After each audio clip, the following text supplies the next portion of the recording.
The only thing that can stop it is by waking up vast amounts of sleeping people. Sheeple is what they are. They are following the Judas goat right into the shearing pins, and from there they will go to the slaughter, and they will not know that anything is wrong until they smell the blood of the sheeple in front of them. And we should flood this nation with information. Not rumor, not opinion, not bullshit, documented fact. Everything you print must be documented. If it's not, eventually people will stop reading your newsletter or your newspaper, because all they have to do is check out a few things and find out it's not true, and you're finished. You must publish only documented fact, and you must stay away from printing articles from people who will not document as fact what they put in their articles. That's why my broadcast scares the hell out of socialists. That's why in a White House memorandum I was named as the most dangerous radio host in America, not because I'm going to go out and shoot somebody, but because I shoot documented facts which cannot be refuted. That's why. That's what's dangerous. Seek ye the truth, and the truth will make you free, and nothing else will do it. Jesus Christ has never lied to anybody. Why won't you listen to him? Don't spread a rumor. Spread the truth. Document it. Prove it. Make it irrefutable, and you too will become dangerous to those who admire us in lies and enslave us in socialism. Anytime any system makes you dependent upon anybody or anything or any system, you are enslaved. Understand that. Doesn't have to be chains of iron. You don't have to be hanging up on a wall. You just have to be obligated. That's all it takes.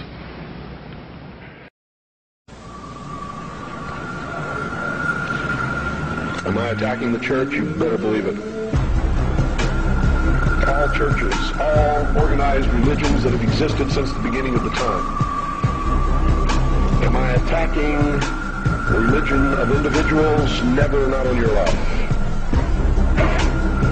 He wasn't trying to create a big church. He knew what happened to those things. And you're all wrong about that, man. When you say you shouldn't get angry, you shouldn't curse,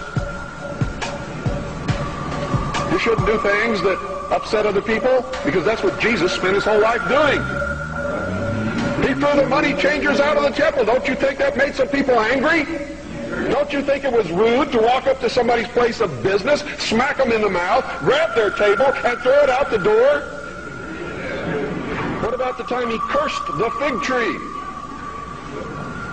You know, pious Christians sometimes make me very angry. They don't even know Christianity. They don't know the man they're following. He was a revolutionary. He was a dangerous man. And by God, so am I. And so should you be.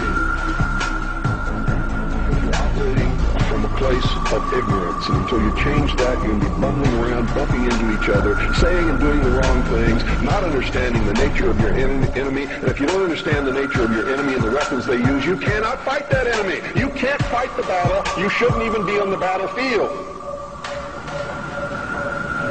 That's why you're losing the war. And don't tell me you're not, because I'm in a place of great knowledge about who's winning and who's losing this war. And I can assure you, you're losing the war. Doesn't mean it can't be turned around. But it'll never be turned around until you learn what you need to know. You don't even recognize half the weapons that they use against you. And some of them seem so insignificant that you don't even try.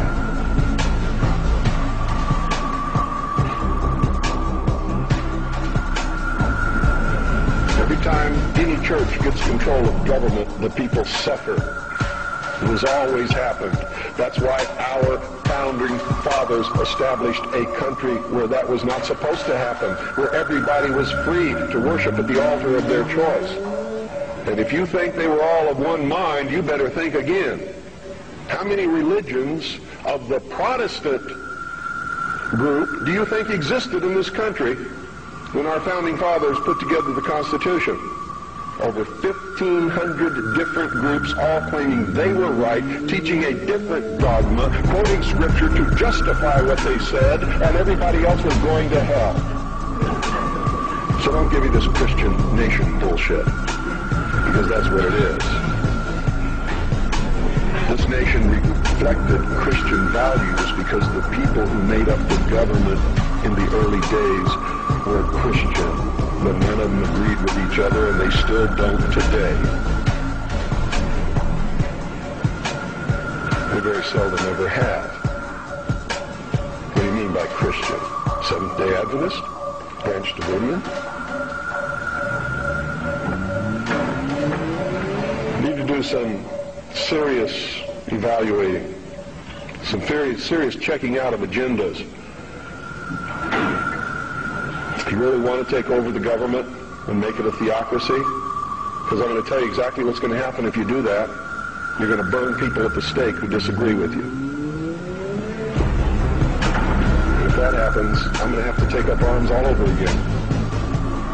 And so will many of you, because you're going to be persecuted. You see? Because whichever one controls the government, you're going to have to conform to that teaching, and if you don't believe in it, you're a heretic. Do you understand what I'm talking about? What is our common bond truly? Freedom. Freedom. Without freedom, you can't be a Christian no matter what denomination you belong to. It means you have to let other people be free, even if they disagree with you.